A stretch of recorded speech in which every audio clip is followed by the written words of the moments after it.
प्रभातखबर.com, विश्वास वही, रफ्तार नहीं।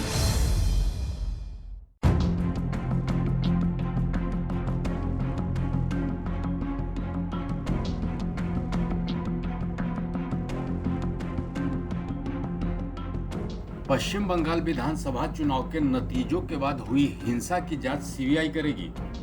गुरुवार को कलकत्ता हाईकोर्ट ने इस मामले में अपना फैसला सुनाते हुए हिंसा, रेप और हत्या की जांच का जिम्मा सीबीआई को दिया।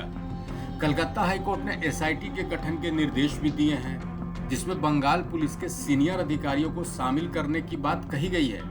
कलकत्ता हाईकोर्ट के फैसले के बाद बीजेपी महासचिव कैलाश विजयवर्गीय ने ममता सरकार से सवाल किया है। उन्होंने कहा है कि हाईकोर्ट के फैसले के बाद ममता सरकार की पोल खुल गई है। दरअसल बंगाल विधानसभा चुनाव के नतीजे 2 मई को निकले थे। इसके बाद बड़े पैमाने पर हिंसा हुई थी। बीजेपी ने आरोप लगाया था कि ममता बनर्जी की टीएमसी के कार्यकर्ता उनकी पार्टी के समर्थकों पर हमले कर रहे हैं। हालात ऐसे हुए कि 1 लाख से ज्यादा लोगों को अपना घर छोड़कर असम के शरणार्थी शिविर में जाना पड़ा। हिंसा को लेकर राज्यपाल जगदीप धनखड़ भी कई इलाकों का दौरा कर चुके हैं। उन्होंने असम में जान बचाकर भागने वालों से मुलाकात की थी।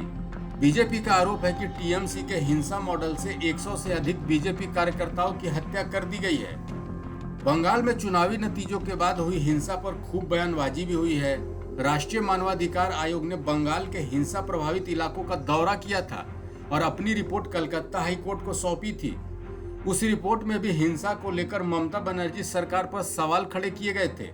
हिंसा पर कलकत्ता हाईकोर्ट में दाखिल जनहित याचिकाओं पर उच्च न्यायालय ने 3 अगस्त को अपना फैसला सुरक्षित रखा था। राष्ट्रीय मानवाधिकार आयोग ने हाईकोर्ट के आदेश के बाद हिंसा के आरोपों की सत्यता की जांच के लिए एक पैनल का गठन भी किया था। कलकत्ता हाईकोर्ट के आदेश के बाद बीजेपी ने ममता बनर्जी सरकार को घेरा है।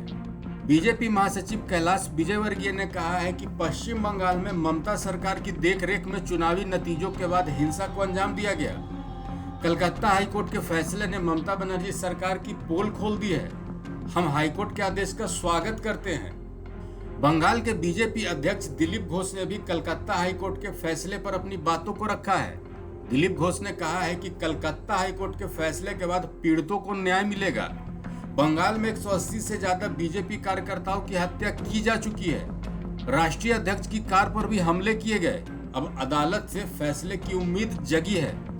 दूसरी तरफ टीएमसी के सौगत रॉय ने कलकत्ता हाईकोर्ट के फैसले पर खुशी नहीं जताई है। उन्होंने कहा है कि किसी भी राज्य की कानून व्यवस्था का जिम्मा वहां की सरकार के अधिकार क्षेत्र में आता है। अगर सीबीआई राज्य में जांच करती है तो यह बंगाल सरकार के अधिकारों का उल्लंघन होगा। सौगत रॉय के मुताबिक राज्य सरकार उच्चतम न्यायालय में मामले को लेकर भी जा सकती है। इन सब के बीच देखना होगा कि बंगाल हिंसा के पीड़ितों को न्याय कब तक मिलता है। इस अपडेट में इतना ही। बने रहिए हमारे साथ। प्रभातखबर.com, विश्वास वही, रफ्तार नहीं।